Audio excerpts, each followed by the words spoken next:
The Midnight Man. Prologue.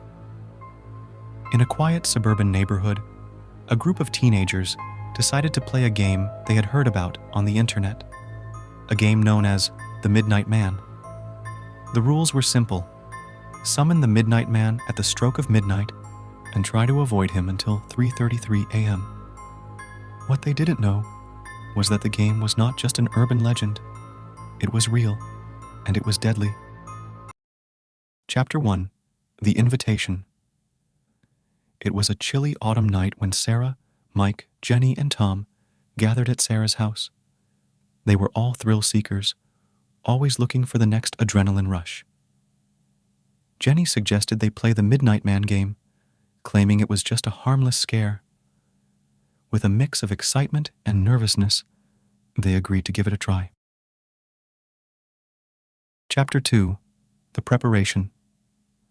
The group gathered the necessary items: a candle, a piece of paper, a pen, matches, and a pinch of salt. They wrote their names on the paper, and each pricked their finger, letting a drop of blood fall onto their names. As the clock struck midnight, they placed the paper in front of the door, lit the candle, and began the ritual chant, summoning the Midnight Man. Chapter 3. The Arrival. As soon as the chant ended, the temperature in the room dropped, and an eerie silence fell over the house. The game had begun. The rules were clear. Keep moving, don't let the candle go out, and avoid the Midnight Man at all costs.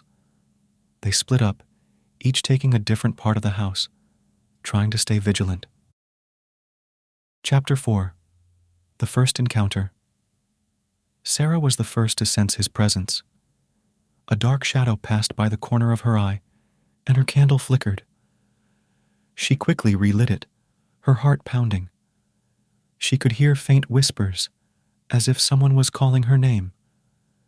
She knew she had to keep moving, but fear rooted her in place. Chapter 5. The chase Mike, feeling confident, decided to explore the basement. As he descended the stairs, he felt an icy breath on the back of his neck. Turning around, he saw a tall, shadowy figure standing at the top of the stairs. It was the Midnight Man. Mike bolted, the figure chasing him through the darkened house. His candle flickered wildly, threatening to go out. Chapter 6. The Trap. Jenny and Tom huddled together in the living room, their candles providing a small circle of light. Suddenly, the door slammed shut, and the temperature dropped even further. They could see their breath in the air. The Midnight Man was close. Jenny scattered a circle of salt around them, hoping it would protect them. They could hear the Midnight Man scratching at the walls, trying to find a way in. Chapter 7. The Betrayal. In her panic, Sarah accidentally knocked over her candle, plunging her into darkness. She scrambled to relight it, but the Midnight Man was already there. She felt his cold, bony fingers graze her shoulder, and she screamed. Mike heard her scream and rushed to her aid, but the Midnight Man blocked his path. Desperate, Mike threw his candle at the figure, but it passed right through him. The Midnight Man turned his attention to Mike, leaving Sarah gasping for breath. Chapter 8. The Sacrifice. Tom, seeing no other way out, decided to confront the Midnight Man. He stepped out of the salt circle, drawing the figure's attention.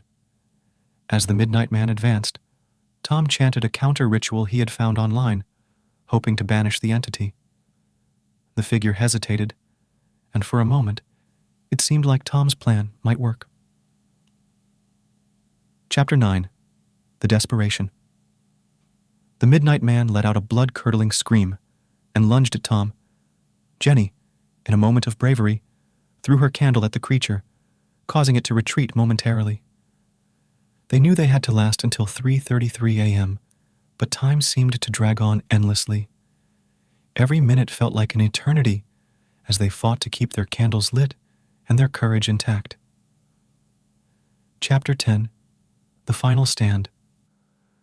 With minutes to go, the group reunited in the kitchen. They formed a circle, their candles held high, and chanted together, hoping to drive the midnight man away. The air grew colder, and the whispers turned into screams. The midnight man appeared before them, more terrifying than ever. Chapter 11. The Escape. As the clock struck 3:33 a.m., the midnight man let out a final, horrific scream and vanished. The house returned to its normal temperature, and the candles burned steadily. The group collapsed in relief, their ordeal finally over. They had survived the game, but they knew they would never be the same. Chapter 12. The Aftermath. The next morning, the group met at Sarah's house to discuss what had happened. They agreed to never speak of the midnight man again, fearing that mentioning his name might summon him once more. They were haunted by the memories of that night, each one bearing the scars of their encounter. Chapter 13. The Warning. Jenny, unable to shake the feeling of being watched, moved away from Ashwood. Mike and Tom became inseparable, their shared experience forging an unbreakable bond. Sarah, however, felt a lingering presence in her home. She began to research ways to protect herself, fearing that the midnight man might return. Chapter 14. The return months later, on another chilly autumn night, Sarah heard the whispers again. She lit a candle and prepared the salt, her heart pounding in her chest. The midnight man had returned, drawn back by the fear and memories of that fateful night. Sarah knew she had to finish what they had started. Chapter 15. The Legacy. The story of the midnight man spread throughout Ashwood, becoming a cautionary tale among the town's youth. Those who dared to play the game did so at their own peril, knowing that once summoned, the midnight man would always find a way back. Sarah became a recluse, dedicating her life to studying the dark arts, hoping to find a way to banish the midnight man once and for all. Epilogue. Years passed, and the legend of the midnight man grew. Sarah's house became known as a haunted place, avoided by the townspeople.